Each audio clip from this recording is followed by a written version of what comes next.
jana JKCI walikuwa na uwezo wa kuchukua kwa kila mtoto milioni 4. Kwa hiyo wenzetu wa Geita Gold Mine walituchangia kiasi cha shilingi milioni 56 ambacho kiliweza kusaidia watoto 14.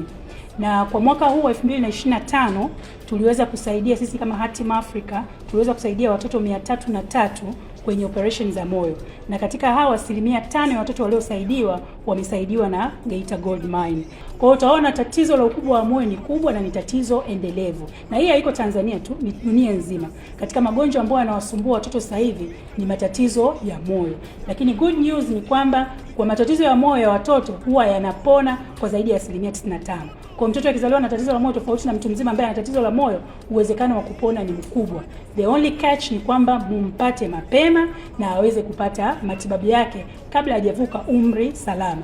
Na umri salama tunauweka angalau chini ya mwaka mmoja. Kama ambavyo imekuwa presented na Dr. Nice kama Director of Clinical Support Services, yeye ndio contact kubwa ya wagonjwa wote wanaokuja JKCI ambao hawana uwezo, ambao wanahitaji huduma lakini hawawezi kukava. Kitu kimoja ambacho Dr. Nice amekipresent kuhusu nyumba ya matumaini ni reality, kama ambavyo umeona ile distribution ni hao watoto 14, lakini ambao wanatoka mikoani ni wengi sana, na hatuna sehemu ya kuwaweka, hatuna sehemu ya kuwasaidia.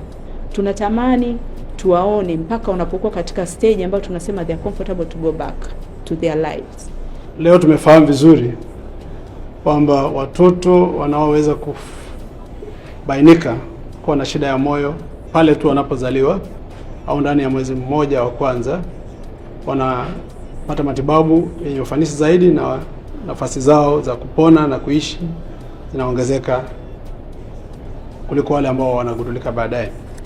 Tumeona teknolojia nzuri ya kisasa, lakini pia tumeona utaalamu ambao kwa kweli kama sisi tunavyojitapa kwenye mining kwamba tunachimba kisasa, tunafanya uchimbaji wa usalama kuliko mahala pengi. Tumeona tafsiri hiyo hapa kwenye matibabu ya moyo. Sababu nishahangaika hospitali tofauti hajajulikana na shida gani. Baadaye nikaitwa na ndugu, nikaja mjini, nikaanza kuhudhuria hospitali tofauti. Baadaye mwisho siku akasema jaribu kupima tatizo la moyo. Akapima kweli moyo, akakuta na tatizo la moyo, ndio mpaka hatimaye siku tukapewa mtoto inabidi afanywe operation. Na gharama tofauti zinazohitajika. Nikaandikiwa gharama ya milioni 6,600,000 na senti. Mimi hapa sina uwezo wa kuhimili gharama za matibabu. Akaniambia kwa nini nafanya nini? Nikamwambia kama kuna msaada wote naomba mnisaidie. Akaniambia sawa, akaniambia kwenye social, nikaenda kwenye social. Nikaongea nao pale, akanisikiliza, akaniambia andika barua, nikaandika barua. Nikawa nimechangiwa na wadau waliojitokeza kwa kuweza kutusaidia watoto wetu. Wamenichukua vipimo, wakagundulika kwa tatizo la moyo. Kwa hiyo wakaniambia gharama nilikuwa nyingi sana kwa kweli, zaidi ya milioni 12. Nikaambia mimi sina uwezo wa kulipa.